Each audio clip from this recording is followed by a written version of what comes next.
because my good pal Ralph the Poodle has asked me to join forces and do a section about fashion on his blog.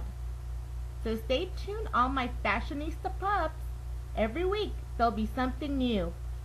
This week it's all about the polka dots.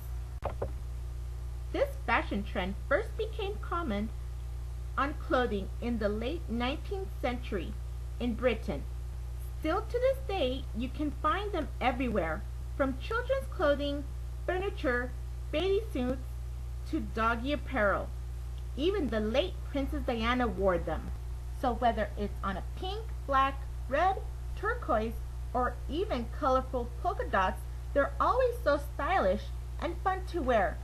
Oh, and every diva needs a polka dot dress. So remember to stay tuned for weekly fashion tips from Princess Abby. Smooches pooches, have a fabulous week.